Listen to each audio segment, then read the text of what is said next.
연세대학교 철학과 김형석 명예교수님은 자신이 쓴 교회 밖 하나님 나라라는 책에서 기독교는 하나님의 나라를 위해 새로이 태어나야 한다.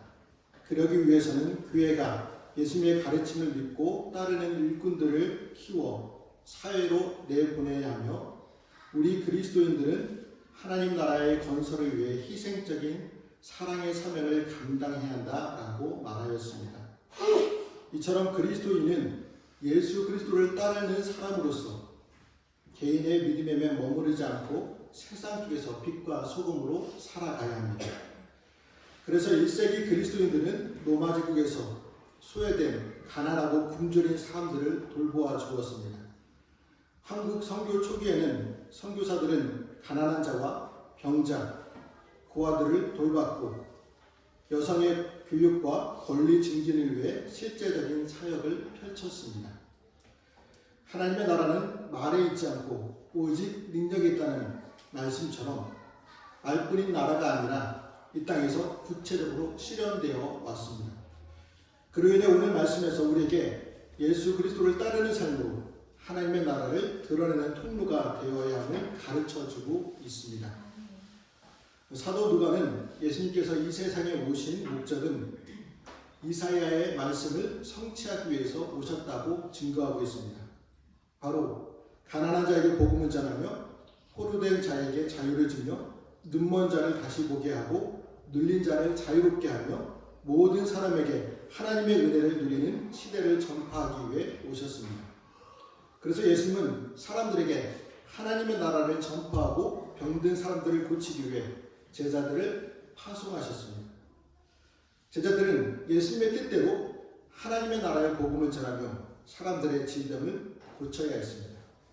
단순히 기적을 행하는 것이 아니라 예수님께서 하나님 나라를 실현하신 분임을 전해야 했습니다. 그래서 예수님께서는 제자들에게 여행을 위해 아무것도 가져가지 말라고 하셨습니다. 여러분은 여행을 좋아하시나요? 여행자에게 꼭 필요한 것이 있는데 돈, 여벌의 옷, 위생용품, 휴대폰 등이 필요합니다. 그러니까 이전에는 모르는 장소를 찾아갈 때는 지도를 보고 찾아가면서 여행을 했습니다. 그런데 지금은 스마트폰의 어플을 활용하여 가고 싶은 장소를 찾아가죠. 한국 사람들이 여행을 할 때 특색이 있는데 한국 사람들은 다른 나라 사람들과 다르게 제일 먼저 맛집을 검색하고 구경할 곳을 검색한다고 합니다. 저도 여행을 할 때 한 장소를 정하고 제일 먼저 맛집을 검색합니다. 왜냐하면 금강산도 식구경이기 때문입니다. 배불리 먹고 만족할 때 여행한 맛이 난다는 것이죠. 여러분은 어떠하십니까? 여행을 할 때 맛집 먼저 검색하십니까? 아니면 구경할 곳을 먼저 검색하십니까? 또한 언어가 통하지 않는 나라를 갈 때도 번역기 어플이 있어서 편하게 여행할 수도 있습니다. 그 당시 제자들이 전도 여행을 할 때 필요한 것은 양식이나 돈, 여벌의 옷이었습니다. 그런데 예수님은 제자들에게 여행할 필요한 물품들을 가져가지 말라고 말씀하십니다. 왜 이러한 말씀을 하셨을까요? 이 여행은 즐기기 위한 여행이 아니라 전도 여행이었기 때문입니다. 그래서 전도자는 전적으로 하나님만을 의지해야 했습니다. 우리가 전도를 해보아서 알지만 전도는 우리의 힘으로 되는 것이 아닙니다. 많은 사람들에게 전도지를 주어 전도하겠다고 다짐하면서 나아가지만 많은 사람들을 만나지 못하고 만나더라도 거부를 당합니다. 그래서 성령 하나님을 의지하면서 전도할 때 비록 많은 사람들을 만나지 못하더라도 복음을 받아들이는 사람들을 만나곤 합니다. 이처럼 제자들은 전도 여행에 인간적인 필요한 것들이 있었지만 가져가지 않았고 사역은 성공적이었습니다.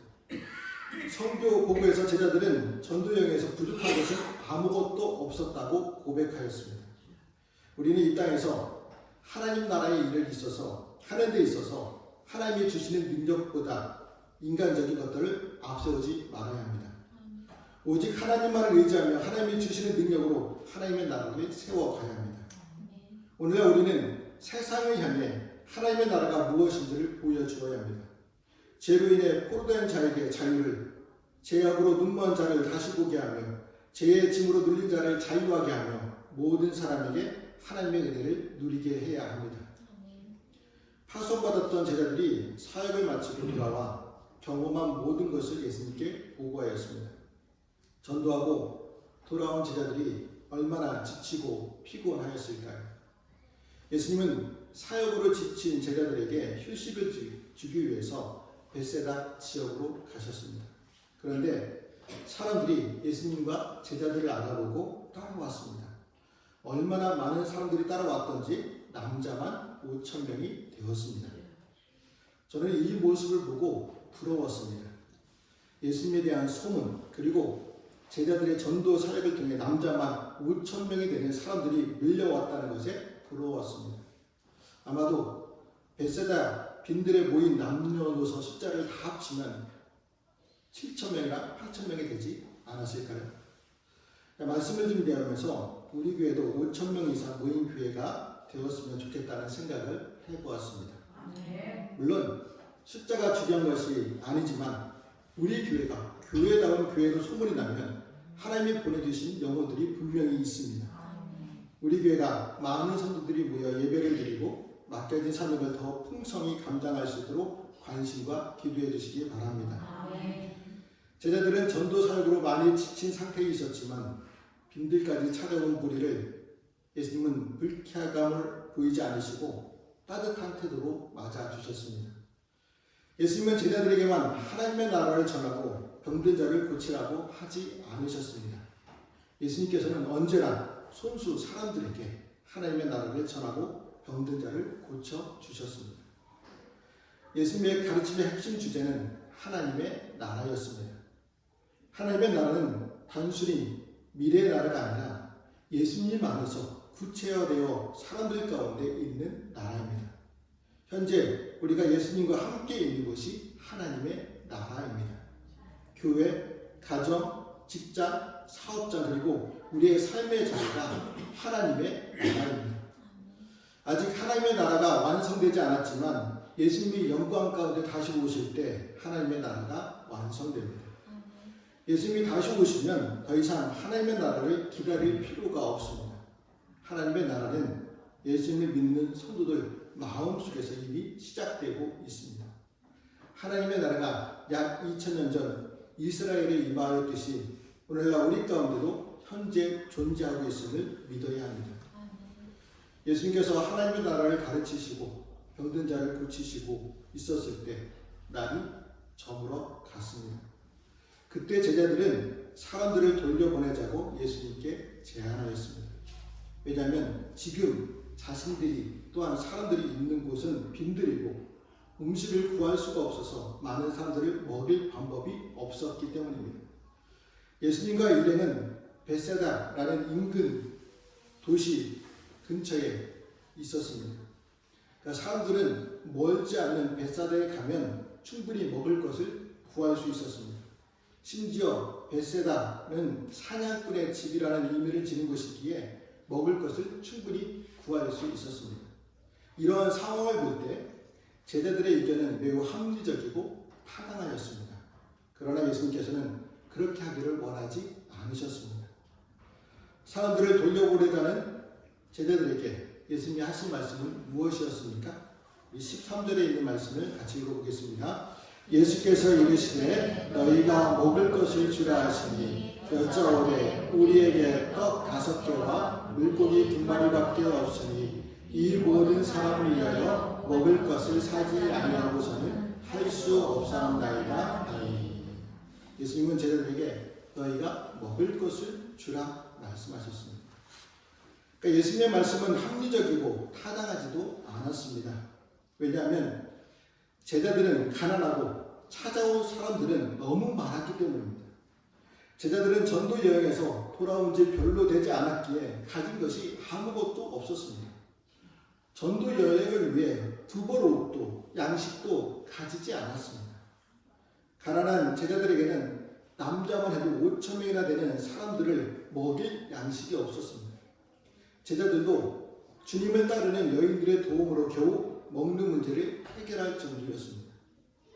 제자들이 그러했던 것처럼 우리도 자신의 힘으로는 도저히 감당할 수 없는 상황에 직면하고 있습니다.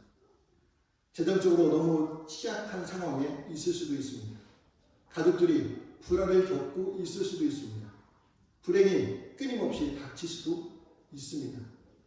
힘들고 어려운 상황에 있다면 예수님의 명령에 대하여 제자들처럼 우리도 납득할 수 없게 됩니다. 예수님께서 제자들의 형편을 잘 몰라서 그러한 명령을 하셨을까요? 그럴 리가 없습니다. 예수님은 누구보다 제자들의 형편을 잘 알고 계셨습니다. 그럼에도 불구하고 예수님은 너희가 먹을 것을 주라고 말씀하신 것은 오히려 예수님의 제자라면 마땅히 해야 할 일이기 때문입니다. 굶주린 사람들에게 먹을 것을 줘야 하는 사람도 제자가 할 일입니다. 이후에 떡 5개와 물고기 2마리를 통해 5,000명에게 먹을 것을 준 분은 누구입니까? 예수님이셨습니다. 사람들에게 복음을 전하고 병든 자들을 고치는 일은 예수님만 하시는 일이 아닙니다. 만약 예수님만 하시는 일이라고 한다면 제자들이 필요 없습니다. 대신 종이 있으면 됩니다. 왜냐하면 종은 시키는 일만 하면 되기 때문입니다. 예수님께서 제자들을 삼으신 이유는 자신이 하던 사역들을 나중에 제자들도 하게 하기 위해서입니다. 그래서 전도 여행을 보내실 때 귀신을 쫓고 병든 자를 고치는 능력을 주셔서 주님의 능력을 미리 맛보게 하셨습니다. 나중에 예수님께서는 제자들에게 나보다 너희가 더 큰 일을 하게 된다고 말씀까지 하셨습니다. 그래서 제자들에게 너희가 먹을 것을 주라 하셨습니다. 우리도 마찬가지입니다. 제자들의 자세로 살아가야 합니다. 돈이 많다고 누군가를 돕는 것은 아니죠. 돈이 많은 사람이라도 다른 누군가를 돕지 않는 사람들이 있습니다. 지난주에 말씀드렸던 것처럼 누군가를 돕는 것은 마음의 문제이기 때문입니다. 돕고자 하는 마음이 있다면 돈이 많지 않아도 도와줄 수 있습니다. 이러한 자세가 예수님의 제자의 자세입니다. 적은 물질을 드리는 사람은 제자이겠지만 그 물질을 풍성하게 하시는 분은 하나님이심을 잊지 말아야 합니다. 하나님께서는 그리스도인이 작은 일이라도 세상 사람들을 살리는 데 동참하기를 원하십니다. 자신에게 가진 것이 없다는 이유로 하나님의 능력을 바라보지 못하는 어리석은 사람들이 되지 말아야 합니다. 우리에게 작은 것이라도 이용해야 합니다. 하나님께서 작은 것들을 이용하셔서 필요를 채워주시도록 내어드려야 합니다. 하나님의 나라는 적은 것이 풍성하게 이루어지는 나라이기 때문입니다. 우리도 예수님의 제자들처럼 이러한 문제들을 정복하시는 하나님의 능력을 의지하고 날마다 믿음으로 발걸음을 내디뎌야 합니다. 우리가 하나님의 능력을 의지하고 믿음의 발걸음을 내디딜 때 하나님의 역사를 체험할 수 있습니다. 14절 말씀을 보시면 예수님은 제자들 향해 남자만 해도 5,000명이 되는 사람들을 때를 지어 앉히라고 명하셨습니다. 이렇게 한 것은 음식을 용이하게 나누어 주기 위해서입니다. 제자들은 예수님의 말씀에 순종하여 사람들을 50명씩 나누어 앉혔습니다. 12명의 제자들이 남자만 해도 5,000명이나 되는 사람들을 통제한다는 것은 쉬운 일이 아닙니다. 사람들의 순종과 협조가 필요했습니다. 그러니까 사람들이 처음부터 협조해 주었을까요? 그렇지는 않았을 것입니다. 어떤 일을 진행할 때 어려운 것 중에 한 가지가 있다면 사람들이 협조하게 만드는 일입니다. 사람들은 남의 말을 잘 듣지 않으려고 합니다. 우리도 모임을 가질 때나 교회에서 예배 드릴 때 어디에 대부분 앉으려고 합니까? 뒷자리나 중간 자리에 앉으려고 합니다. 앞자리는 대부분 피하고 싶어 합니다. 왜냐하면 앞자리에 앉아 있으면 인도자와 가까이 있어서 부담스럽기 때문입니다. 그래서 앞자리에 계신 분들은 저를 잘 쳐다보지 못하는 경우도 있습니다. 그리고 뒤에 계신 분들은 앞으로 앉아달라고 하면 귀찮아서 잘 이동하지 않으려고 합니다. 굳이 내가 왜? 다른 사람들이 옮기겠지라고 생각하면서 자기 자리를 고수하는 사람들도 있습니다. 그러니까 빈들에 있는 사람들도 비슷한 상황이었을 것 같습니다. 제자들과 사람들 사이에 대화가 오갔을 것입니다. 먼저 제자들이 사람들에게 말합니다. 여러분 50명씩 질서 정연하게 앉아주세요. 그러자 사람들은 의아한 얼굴로 아니 왜요? 라고 이유를 묻습니다. 그리고 제자들은 식사를 해야 합니다 라고 대답하면 사람들은 더 알 수 없는 표정을 지으며 아니 무슨 말씀을 하는 거예요? 아무 준비도 없이 무조건 식사 대용으로 앉으라고요? 라고 말을 하게 될 것입니다. 이런 대화가 오가면서 어떤 사람들은 즉시 순종하는 사람도 있을 것이고 어떤 사람들은 귀찮아하면서 자리를 옮겼을 것이고 어떤 사람들은 지체하다가 할 수 없이 옮긴 사람도 있었을 것입니다. 왜냐하면 그것은 온통 먼지 바람이 이는 황량한 빈들이었고 자신들 손에는 가져온 식량도 그릇도 불도 없었습니다. 그리고 시간은 이미 해가 저물던 때였기 때문입니다. 예수님께서 왜 갑자기 이런 말씀으로 제자들과 사람들을 당황하게 만드셨을까요? 먼저 풍성하게 빵을 만들어 놓으신 다음에 앉으라고 하셨다면 제자들이나 사람들이 훨씬 이해하기 쉬웠습니다. 하지만 예수님께서는 기적을 베푸시기 전에 먼저 믿음과 순종을 원하셨기 때문입니다. 만일 사람들이 여러 가지 조건을 들어 의심하고 불평하며 앉기를 거절했다면 과연 오병이어의 놀라운 기적을 체험할 수 있었을까요? 그럴 수 없었습니다. 오병이어의 기적을 체험하기 원한다면 본문의 사람들과 같이 주님께서 말씀하실 때 먼저 믿고 순종해야 합니다. 주님께서 앉으라 하시면 손에 아무것도 가진 것이 없어도 믿고 순종하며 앉고 가라 말씀하시면 눈에 아무것도 보이지 않아도 아브라함처럼 믿고 떠나야 합니다. 그럴 때 하나님은 과거에 베푸셨던 놀라운 오병이의 역사를 오늘 우리에게 베풀어 주실 줄 믿습니다. 여러분, 하나님이 찾으시는 믿음은 보고 믿는 믿음이 아니라 보지 않고 믿는 믿음을 찾으십니다. 우리가 그런 믿음의 사람들이 되어야 합니다. 하나님께서 찾으시는 믿음의 사람들이 되시기를 축복합니다.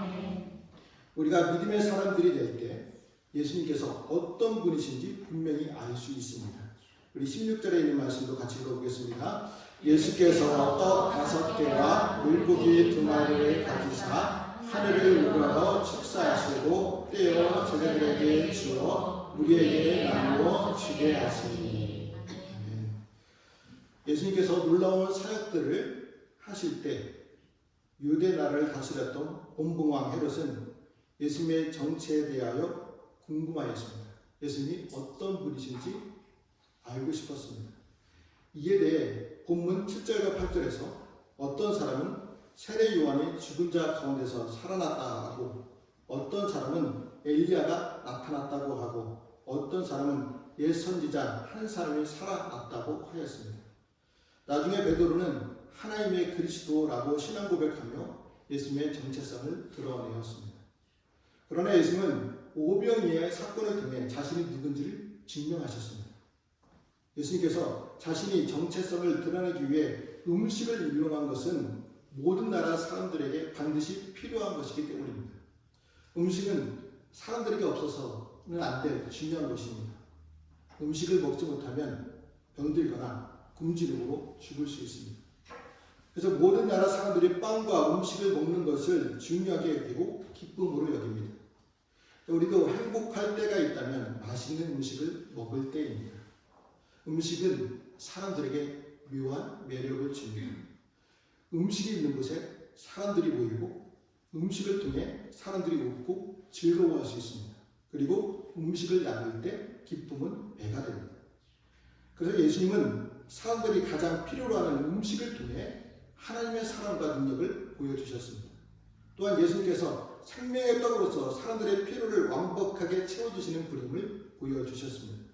그러나 하나님의 사랑과 능력 그리고 생명의 떡을 받으려면 사람들이 먼저 나와야 합니다. 예수님은 소년이 바친 그 작은 점심 도시락을 가지고 아버지 하나님께 감사드렸습니다. 본문에서는 제자들이 구한 오병이어로 하나님께 감사드렸습니다. 그리고 제자들에게 주어 사람들에게 나누어 주게 하였습니다. 예수님께서 빵을 떼셨을 때 놀라운 기적이 일어났습니다. 제자들은 그룹을 지어 앉은 사람들을 섬기기 시작했고 그 음식은 결코 줄지 않았습니다. 빵 5개로 엄청난 양을 만드신 하나님은 그 기적을 통해 예수님이 자신의 아들이심을 증명하셨습니다. 그래서 하나님의 나라의 풍성함을 보여주셨습니다. 하나님께서 광야에서 이스라엘 백성들에게 만나를 주셨고 엘리야와 사랍다 과부를 위해 기름과 양식을 풍성하게 주셨으며 엘리사와 수넴 여인에게도 풍성한 기름과 양식을 주셨고 보리떡 20개로 선지생도 100명을 먹이셨듯이 예수님은 이날에 자신을 따라 빈들까지 쫓아온 사람들을 위해 빵을 주셨습니다. 그것도 풍성하게 주셨습니다. 제자들은 사람들에게 계속 음식을 나누어 주었지만 그 음식이 바닥나지 않았습니다. 사람들은 허기만 채운 것이 아니라 먹고 싶은 만큼 배불리 먹었습니다. 5,000명이 넘는 사람들은 풍성하고 온전한 식사를 하였습니다. 그뿐만이 아니라 12바구니에 가득 찰 정도로 음식이 남았습니다. 이처럼 하나님께서 우리에게 베푸시는 은혜는 인간이 베푼 것처럼 인색한 것이 아니라 언제나 차고 넘칠 만큼 풍족합니다. 하나님은 병을 고쳐도 완전하게 고쳐주시고 구원을 베푸셔도 완전한 구원을 베풀어 주십니다. 하지만 이러한 하나님의 넘치는 은혜에 대해 우리가 오해해서는 안 됩니다. 하나님은 우리의 필요를 채워주시는 분이시지 욕심을 채워주시는 분이 아니시기 때문입니다. 하나님의 말씀을 가리켜 복음이라고 부릅니다. 복된 소리라는 의미입니다. 그런데 이러한 복음에 많은 사람들이 오해합니다. 하나님께서 말씀하시는 복음을 세상적인 물질의 복과 혼동합니다. 그래서 성경에 말하는 형통함을 세상의 출세와 성공으로 착각합니다. 때문에 많은 사람들이 육신의 건강과 물질적 성공, 출세를 하나님의 은혜에 대한 기준으로 삼습니다. 하나님께서 오병이어의 기적을 통해 사람들로 하여금 배불리 먹게 한 것은 고운 밀로 만든 빵이 아니라 거친 보리빵이었으며 기름진 고기가 아니라 보잘것없는 물고기였습니다. 예수님께서 사람들에게 먹이신 것은 당시 가난한 사람들이 먹는 거친 음식으로 굶주림을 채워주신 것이지 미각을 채워주신 것이 아니었습니다. 오늘 우리는 어떠합니까? 예수님께서는 머리를 곳도 없으셨는데 우리는 복을 받아 화려한 저택에 살기 원하고 예수님은 아침을 위해 무화과 열매 하나를 찾으셨는데 우리는 진수성찬을 원합니다. 예수님은 우리를 빛과 진리로 옷 입은 거룩한 성도로 부르셨는데 우리는 세상적인 복을 받아 메이커 옷을 즐겨 입는 출세한 사람이 되려고 합니다. 이러한 욕심을 채우려 하면서 하나님의 은혜가 부족하다고 불평과 불만을 터뜨립니다. 만일 우리가 십자가를 지신 그리스도의 진정한 제자가 되길 원한다면 푹신한 의자에 앉으려는 생각을 버려야 합니다. 우리의 삶을 물질과 명예로 채우려 하지 말고 그리스도의 남은 고난을 몸에 채우는 삶을 살아가야 합니다. 이 세상의 욕심을 버리고 겸손한 모습으로 돌아갈 때 우리를 향한 하나님의 은혜가 얼마나 넘치고 풍족한지를 깨닫게 됩니다. 자신이 하나님께 풍성한 은혜를 받았다고 깨닫는 사람은 나 자신만 생각하지 않고 그런 다음 다른 사람들의 필요에 관심을 갖게 됩니다. 우리가 가진 것으로 사람을 살리려고 합니다. 그리고 우리가 가진 것이 적은 것이라도 오병이어의 기적을 믿고 나누려고 합니다. 사람을 살리는 하나님의 나라는 작은 것에서부터 시작되었음을 믿으며 우리에게 있는 떡과 물고기로 사람을 살리시기를 바랍니다. 예수님은 하나님의 나라를 말로만 전파하지 않으시고 연약한 자를 고치고 빈들에서 무리를 먹임으로 하나님 나라를 보여주셨습니다. 하나님 나라는 말씀에서 시작되었지만 말씀에 머물지 않고 활발하게 움직였습니다. 우리도 말씀을 듣는 것에 끝나지 마시고 작고 미약한 일이라도 실천하여 사람을 살리는 성도들이 되어야 합니다. 하나님께서 우리를 하나님의 나라를 세우는 동역자로 삼아 주셨습니다. 하나님의 나라를 세우는 일은 힘들고 어렵습니다. 그러나 더욱 큰 기쁨을 가지고 하나님의 사랑과 은혜를 나누어야 합니다. 하나님께서 동역자인 우리를 반드시 도와주십니다. 나눌 때 오병이의 기적처럼 풍성하게 채워주십니다.